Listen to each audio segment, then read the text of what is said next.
প্রার্থী তালিকা প্রকাশের আগেই কংগ্রেসের তীব্র কোন্দল। করিমগঞ্জ হাইলাকান্দি জেলা কংগ্রেস সভাপতির বিরুদ্ধে ক্ষোভ। রজত চক্রবর্তীকে বিজেপির দালাল বলল কংগ্রেস কর্মীরা। হাফিজ রশিদ আহমেদ চৌধুরী। করিমগঞ্জ লোকসভা আসনে কংগ্রেসের প্রার্থী হিসেবে হাফিজ রশিদ আহমেদের নাম সুপারিশ করেছিলেন বিধায়ক কমলাক্ষ দে পুরকায়স্থ। তারপরই কমলাক্ষ বিজেপিকে সমর্থন করেন। এবার দলীয় হাইকমান্ডের কাছে হাফিজ রশিদ আহমেদ চৌধুরীর নাম সুপারিশ করে চিঠি পাঠালেন করিমগঞ্জ জেলা কংগ্রেস সভাপতি রজত চক্রবর্তী। আর তা নিয়েই কংগ্রেসে জ্বলছে বিদ্রোহের আগুন। কংগ্রেস কর্মীদের অভিযোগ, কমলাক্ষের পছন্দের প্রার্থীকে অগ্রাধিকার দিচ্ছেন দুই জেলা কংগ্রেস সভাপতি।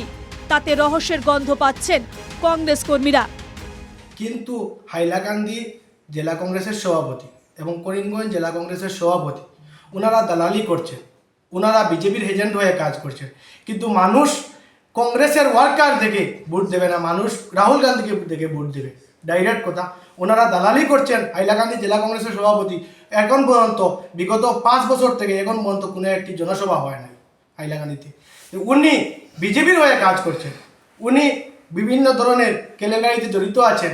যে আমি কি বলবো আর, যে উনি দালালি করছেন, যার জন্য 20 তারিখে যিনি জয়েন করেছেন ভারতীয় জাতীয় কংগ্রেসে, ওনাকে টিকিট দেওয়া হচ্ছে এবং বলা হচ্ছে যে উনি টিকিট পালে 100% জিতে যাবেন। 11 জন যারা বাকি 10 জন ক্যান্ডিডেট আছে তাদেরও সঙ্গে তো ক্যাডার আছে, তাদের সঙ্গে তো নেতৃত্ব আরও বহুত জনে দিচ্ছেন। তাদের আজকে মনোবল কি হবে? তারা তো অন্য দলের হয়ে কাজ করবে। গত 3রা মার্চ রজত চক্রবর্তী যে চিঠি পাঠিয়েছেন তাতে লেখা রয়েছে, হাফিজ রশিদ আহমেদ চৌধুরীকে মনোনয়ন দেওয়া হলে তাঁর জয় 100% নিশ্চিত, অন্যথায় 2019 সালের পুনরাবৃত্তি ঘটবে। বিষয়টি এনকেটিভি বাংলার পক্ষ থেকে রজত চক্রবর্তীর সঙ্গে কথা বললে তিনি স্বীকার করে নেন যে দলীয় হাইকমান্ডের কাছে চিঠি পাঠিয়েছিলেন।